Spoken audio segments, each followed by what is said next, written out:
Hey folks, this is Matthew Zachary, and before we get to the show, I wanted to tell you about another show from Offscript Media called The Cancer Mavericks. It's an 8-part deep dive narrative into the very story of cancer survivorship and the movement that started in the United States 50 years ago.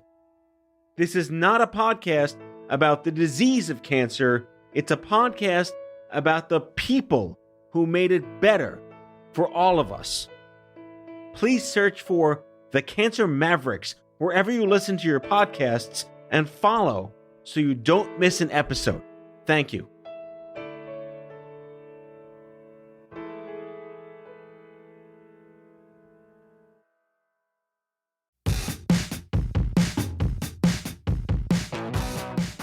Hey folks, it's Matt Zachary, and welcome to Vax On, a weekly segment of my podcast Adaptations right here on the Offscript Media Network.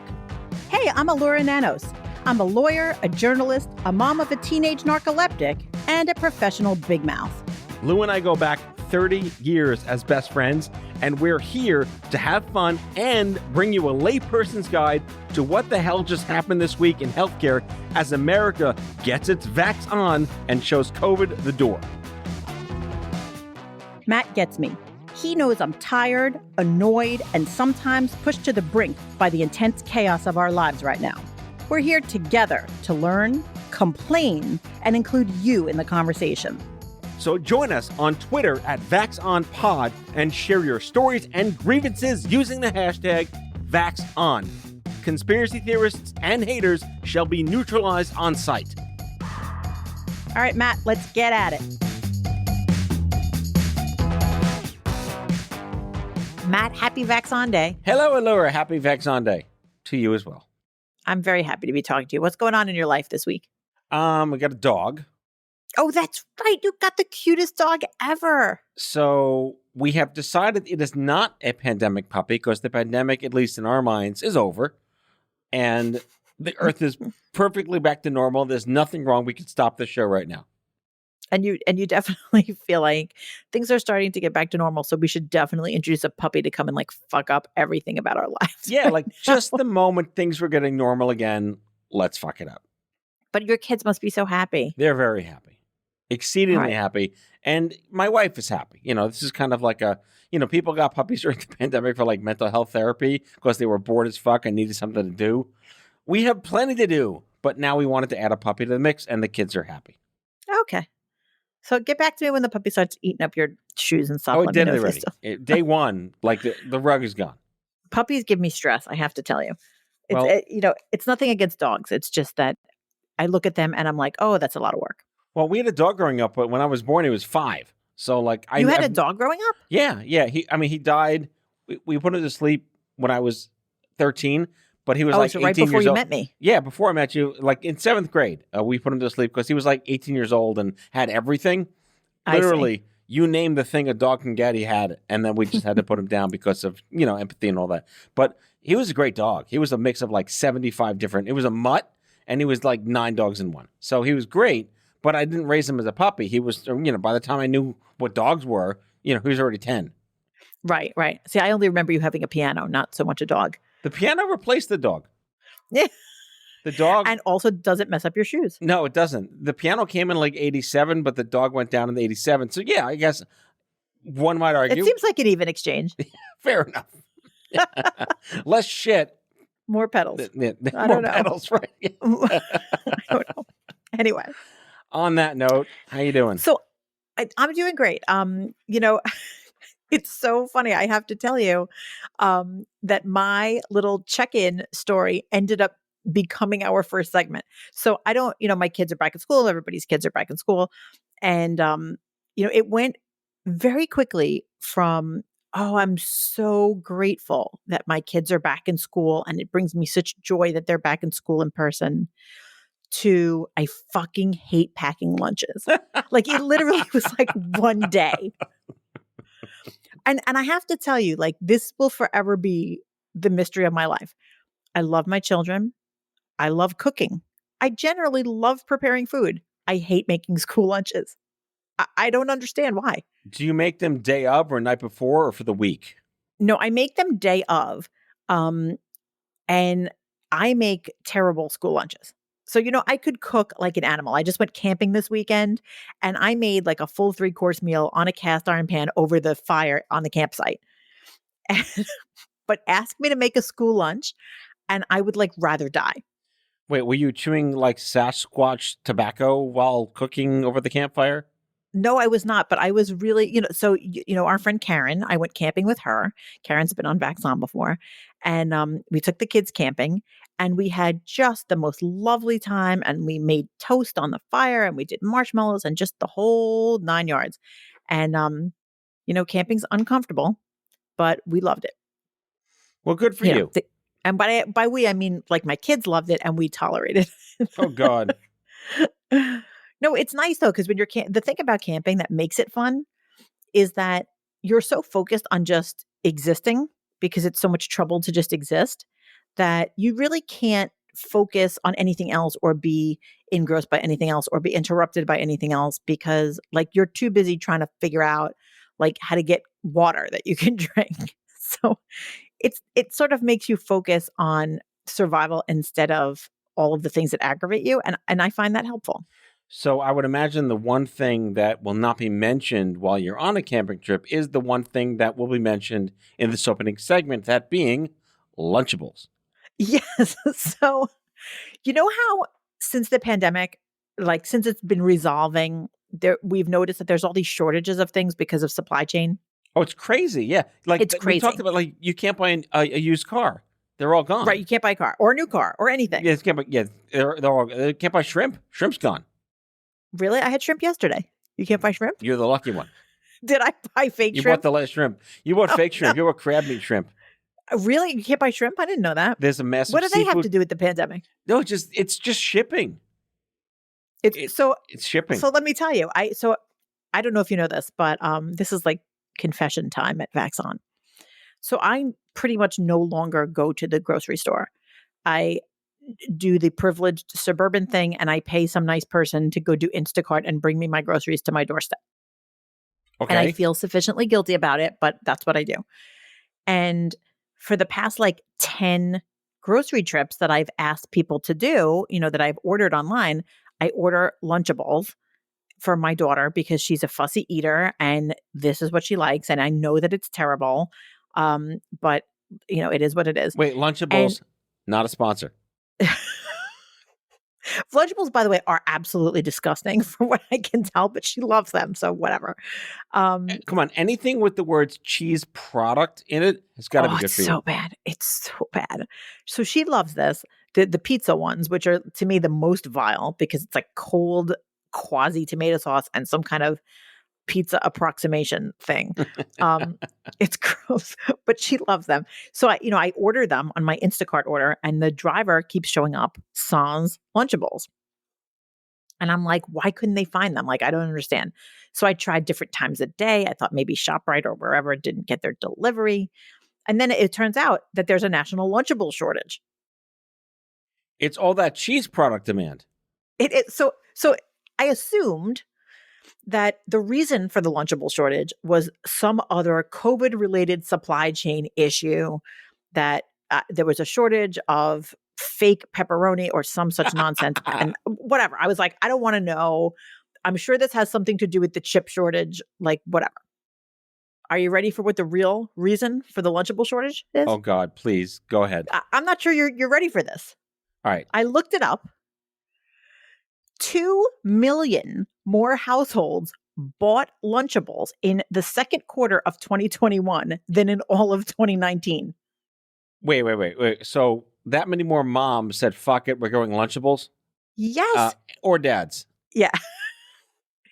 It was not a supply chain issue at all. It's an increased demand by a lot. And so more people than ever before are buying Lunchables and Kraft couldn't keep up with the demand. That sounds like the toilet paper story of school lunch. I guess, but I don't think people are like hoarding Lunchables. Like, I don't think they don't, they're perishable. So I don't think people are just like buying them to have them. At least I don't think that's the case. Have you checked the fridge section at Best Buy? for the raid on fridges to incubate more Lunchables. Well, you know what I think it is? I mean, and this is just my own hypothesis. My hypothesis is that parents who before were making like actual sandwiches for their kids are like, fuck it. Like the pandemic is done. I am on my last nerve. I cannot possibly be expected to make school lunch. This is what you're eating. So they have to make a whole new Lunchables factory to meet demand, basically. Apparently. So there's also a school lunch shortage in schools. And that is because there's a personnel shortage and like all this other stuff. And part of it is because school schedules have changed because of the pandemic and remote learning and all that. So like everything about school lunches is all jacked up. And in my district, instead of having their usual cafeteria situation where you could come and choose what you want and purchase it, they just have all box lunches and all the box lunches are free for everyone. That's the best they can do right now. It's which is like interesting because normally most people pay for the lunch and now the lunch is free for everybody, but it also sucks. All right. Is it beneficial to moms like you to not have Lunchables so you don't have to gag on fake Italian pizza pepperoni nonsense in a can? No, it's killing me. I'm going to tell you what. Follow this crazy bouncing ball of my life. So there's no Lunchables, but what there are like the fake Lunchables that they give for free from the school district, which should have made my kid happy, but they're not, I guess, as tasty as real Lunchables. So she doesn't like those. So instead, I'm left with the backup disgusting food, which is Uncrustables, which is like wait. So Lunchables. in the ecosystem of degradation, there's Lunchables, Schmunchables, and then Uncrustables, right? Yes. Okay. Yes. And I mean, this is like serious confession time that I'm allowing my child to eat this because the Uncrustables are by no means sandwiches. Like, it is the illusion of food. Yeah. It's like, it reminds me of like whenever you watch those futuristic movies and the people just eat like nutrition pellets and you're like, yuck, that's exactly what they look like. So it says there's peanut butter and jelly in there, but it really is more of a nutritional goop.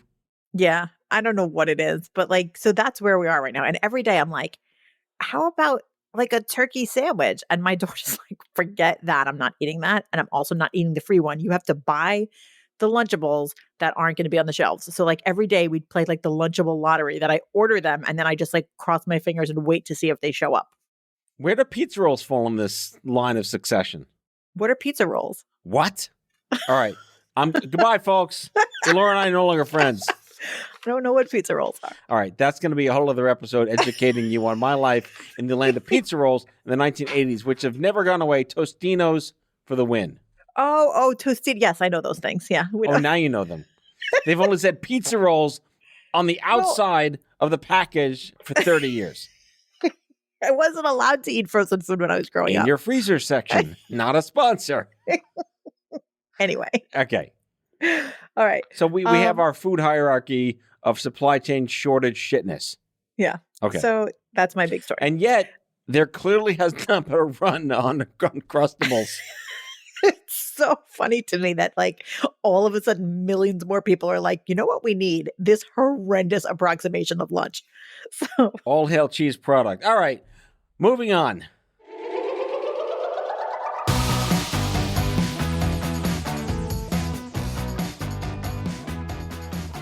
there's like good news in the world of COVID pharmaceuticals. Did you know this? I just found out about this COVID pill. Do you know about it? Is it a suppository? Oh God, I didn't ask that. Okay. You got to do your diligence. You're a lawyer.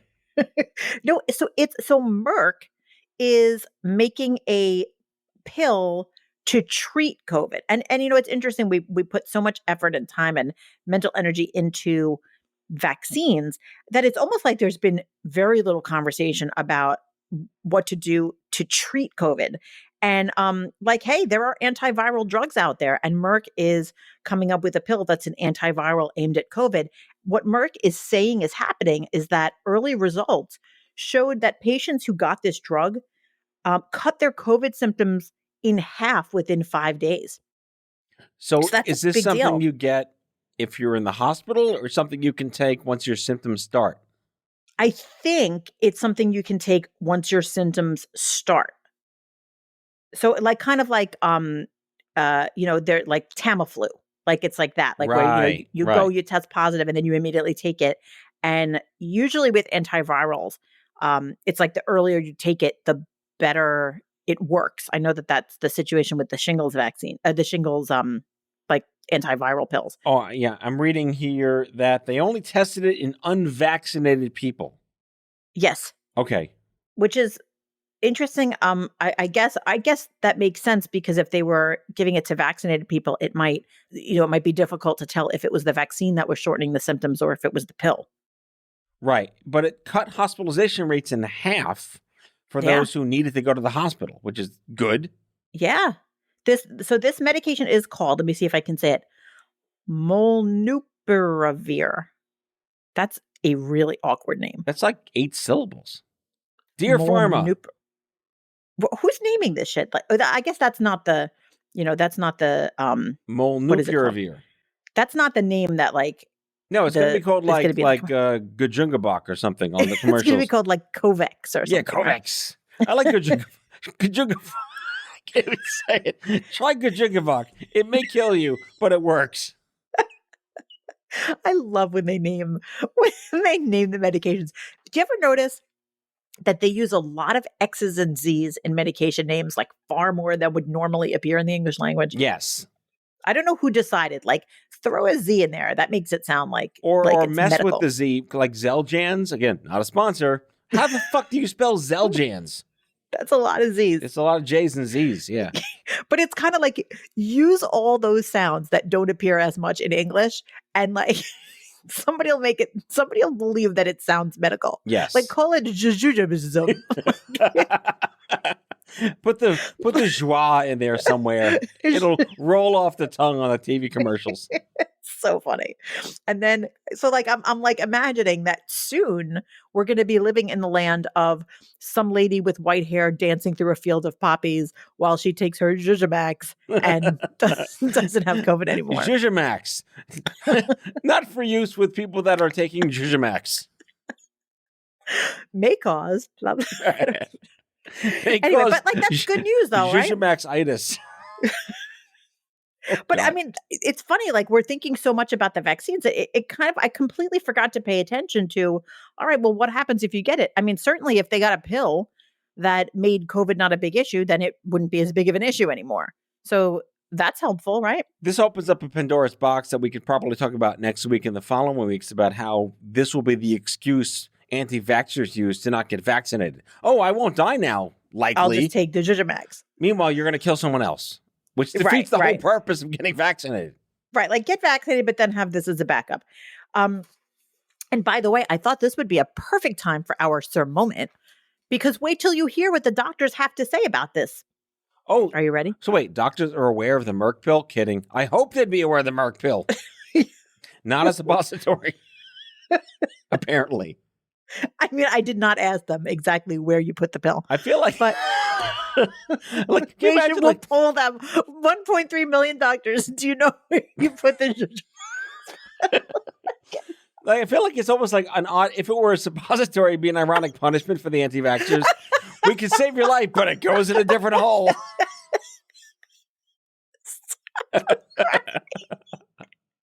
What's it worth to your butt? Since we already know that you're a giant asshole. Yeah, right. We're not getting vaccinated. Oh, wait, I like this. Wait. All right, so like 4 to 5 dentists, right? 9 out of 10 doctors will prescribe this if needed. Who's that fucking 10th doctor? Yeah, no, there's always one doctor that doesn't like this shit. But I mean, that's really promising that 90% of the doctors said, yeah, we'll totally prescribe it. And then the doctors also predicted, and I thought that this was really important. First of all, 78% of the doctors said, yeah, an antiviral drug to treat COVID is totally going to put the pandemic fears behind us. And most of the doctors, 83%, said that they expect that patients are going to be much more open to the antiviral pill than to the vaccine. Now, let me say this. That makes no fucking sense. Right. But however, rush to market, my freedom. But you know what? I bet they're right.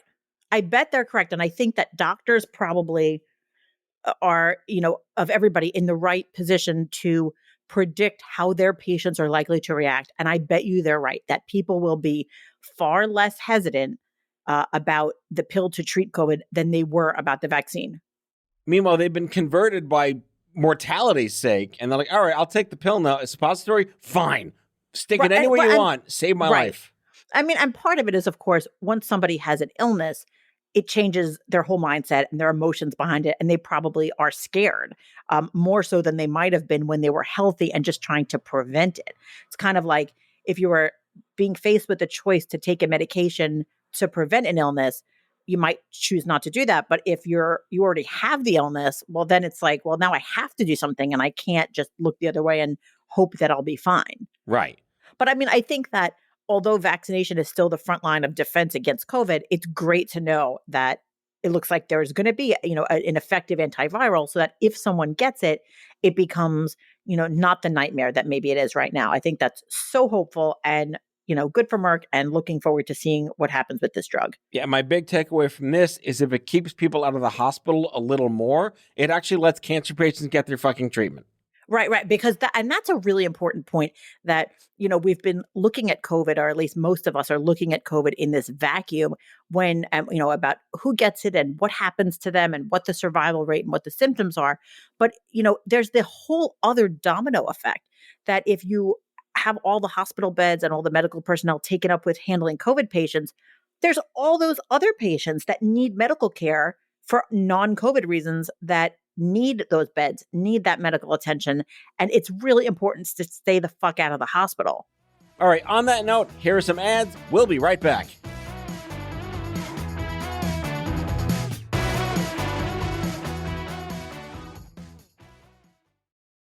This podcast is supported by AT&T Active Armor. Right now, our lives are on our phones, and with our phones full of live-streamed exercise classes, midday work calls, and nightly family video calls, there's no room for fraud calls. Thankfully, AT&T makes customer security a priority, helping block those pesky calls. It's not complicated. AT&T Active Armor, 24/7 proactive network security and fraud call blocking to help stop threats at no extra charge. Compatible device service required. Visit AT&T.com/activearmor for details.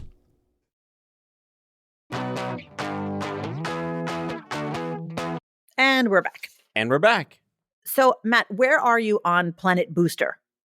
I think there's still a lot of, we're in the know. We do our best here at Off Script Media, all the rife journalism and fantastic research, but I still feel it's just wildly confusing to even the educated consumer.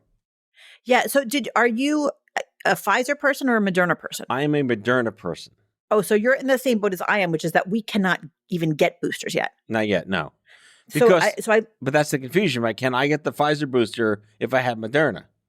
Right. Can you put my chocolate in your peanut butter? Right. But so it looks like they're saying, like the CDC seems to be saying you should not be mixing and matching. I think they're saying that is what it is. Don't cross the streams. And Moderna, by the way, just recently applied for the emergency use authorization for their booster earlier this month. So what I expect to happen is that within a few weeks, the FDA is going to give that emergency use authorization to the Moderna booster, and then we'll all go get the Moderna booster, right? Right, because I think they said, 8 months out? I got mine the end of January, so I'm getting close to that, magic day of getting Right, because we're vaccine twins, right? We got it on the same day. Yes, late January and then mid-February, whatever that was. Yes. Yeah. And I think you have to go from the second date. Right, the second day. So, whatever mid-February, 8 months later is, we'll follow the science, which everyone should do, and, get it when we can. But you're right. If it ain't there, it ain't there. And if they say don't cross the streams and get the Pfizer if you have the Moderna, there you go. So, and there seems like there's a lot of discussion about what would happen if you had the Johnson & Johnson vaccine and then got an mRNA booster, and would that work? And because Johnson & Johnson works with a different medical technology. So there's a lot of kind of confusion about it. It doesn't seem like anyone is suggesting that if you mixed and matched, it would harm you. But it does sound like they don't exactly know because, they're not studying people who have done that because it's not recommended. I'm digging a pool in my backyard. I'm filling it with ivermectin and I'm taking a dump right in there, right in the pool of ivermectin. Then I'm going to swim in that shit, literally. Oh, and that's going to cure me for life of everything. Because Joe Rogan said it. And that's who we listen to Yes. here at Vaxon. So there's a doctor at Johns Hopkins who says there's no immunological reason to think that mixing the two mRNA vaccines, so Pfizer and Moderna, would be problematic because they're similar. It's just like they don't know. And by the way, for the skeptics out there that don't like, government sources and private sources encouraging you to go get the vaccine, I think this is very telling. They're saying, listen, we don't actually think this is going to be a problem, but we haven't studied it. So hold off and don't do that.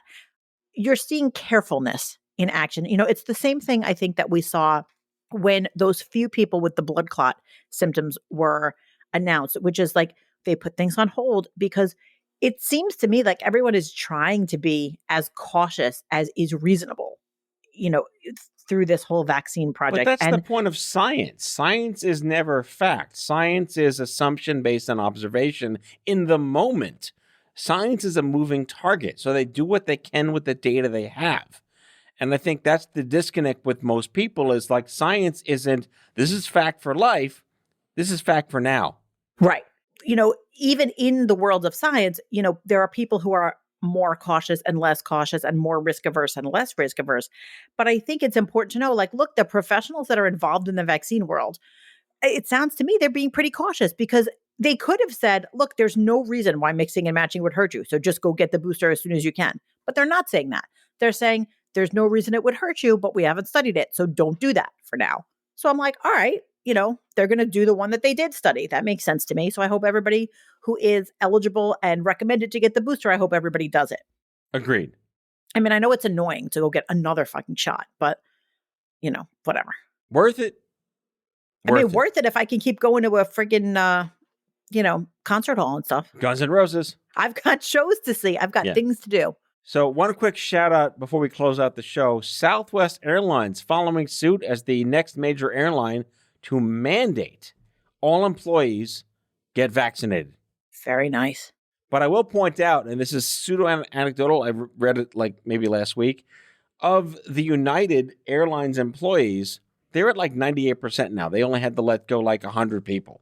So I think wow, the thought of being unemployed against your own misinformation, go for it. I'd like to think that people who were hesitant to get the vaccine and then faced losing their job took that moment to go and actually properly research it, and that then of their own accord, they became no longer hesitant. That's what I would like to think. I would like to think not just that they did it because they felt forced, but rather that they did the research and then realized it was fine.